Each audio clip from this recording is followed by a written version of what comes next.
Compte rendu du Conseil des ministres ordinaire du jeudi 29 décembre 2022. Le jeudi 29 décembre 2022, sous la très haute présidence de son Excellence, professeur Faustin Archange Touadéra, président de la République, chef de l'État, le Conseil des ministres a tenu sa séance ordinaire à 14h45 autour de l'ordre du jour suivant. Les dossiers à examiner, la communication ministérielle. Avant d'aborder l'examen des points inscrits à l'ordre du jour, le ministre d'État, chargé de la justice, de la promotion des droits humains et de la bonne gouvernance, garde des Sceaux, assurant l'intérim du ministre chargé du secrétariat général du gouvernement et des relations avec les institutions de la République, a présenté la position des membres du gouvernement absents. Au titre des dossiers à examiner, le ministre chargé de l'économie numérique, des postes et télécommunications a soumis à l'examen du Conseil le projet de décret fixant les modalités d'application de la loi numéro 20.002 du 11 janvier 2022 régissant les transactions électroniques en République centrafricaine. Le ministre a indiqué que dans le cadre de la mise en œuvre des réformes du secteur des postes et télécommunications, actées dans la feuille de route du gouvernement et reprise dans sa lettre de mission et en vue de contribuer au relèvement du niveau des recettes publiques, son département, en collaboration avec les autres sectoriels, a élaboré et fait voter la loi numéro 22.002 du 11 janvier 2022 régissant les transactions électroniques en République centrafricaine. Ce projet de décret est élaboré conformément à l'article 71 de la dite loi qui dispose que un décret pris en Conseil des ministres fixe les modalités d'application de la présente loi. En substance, ce projet de décret a pour objet la mise en œuvre de toutes les formes de transactions électroniques, qu'il s'agisse des échanges financiers ou documentaires, électroniques, répondant aux normes et recommandations de l'Union internationale des télécommunications, UIT, de l'Union postale universelle, UPU, et des moyens de preuve ainsi que les conditions de leur sécurisation. Il est à noter que désormais, l'exercice de ces différentes activités via l'écosystème de communication électronique est non seulement réglementé, mais surtout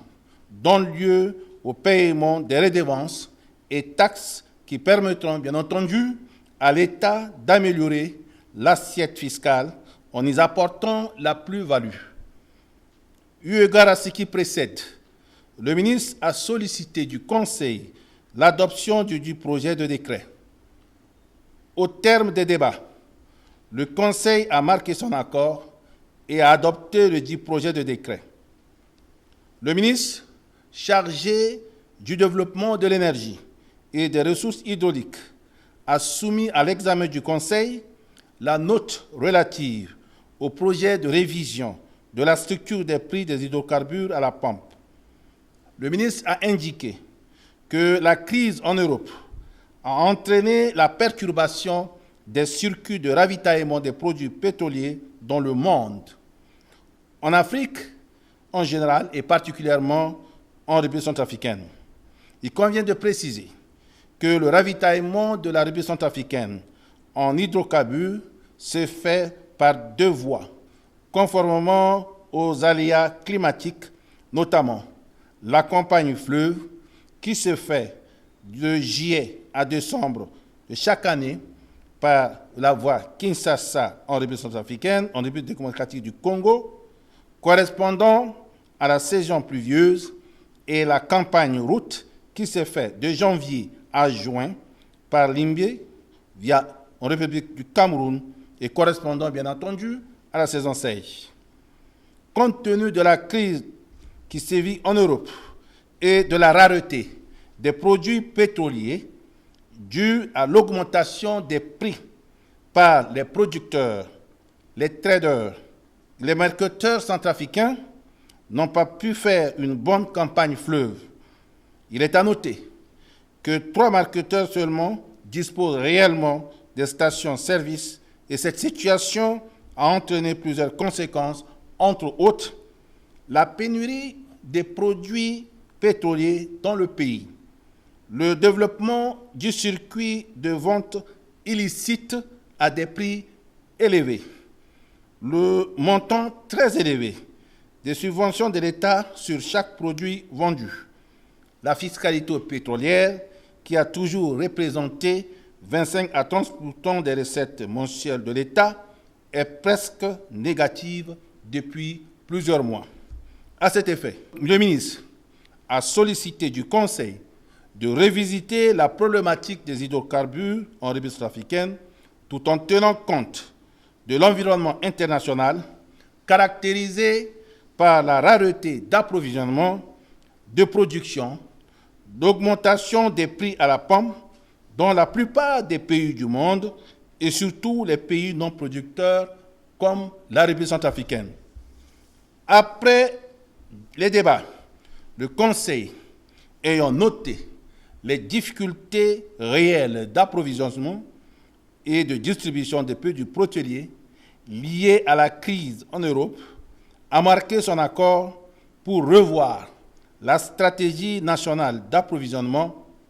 de distribution et du prix à la pompe d'hydrocarbures et a instruit les ministres sectoriels, notamment les ministres chargés du travail,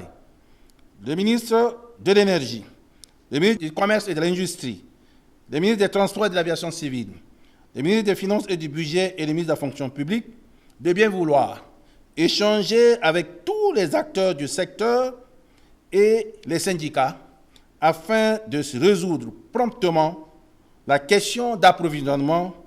de distribution et des prix à la pompe des produits pétroliers en République centrafricaine, en tenant compte, bien évidemment, de l'environnement mondial caractérisé par la rareté de ces produits sur le marché. Au titre de la communication ministérielle, le ministre chargé de la Santé et de la Population a présenté au Conseil la situation de l'état d'évolution de la pandémie du corona en République centrafricaine.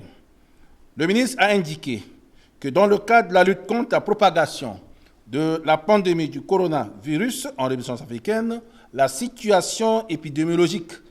à la date du 27 décembre 2022 se présente comme suit. 116 539 personnes testées à ce jour depuis le début de la pandémie, le 14 mars 2020. 6 nouveaux cas confirmés depuis le 50e semaine de l'année en cours sur 1986 personnes testées du 18 au 24 décembre 2022. 15 213 cas cumulés confirmés depuis le début de la pandémie, le 14 mars 2020. 15 100 patients guéris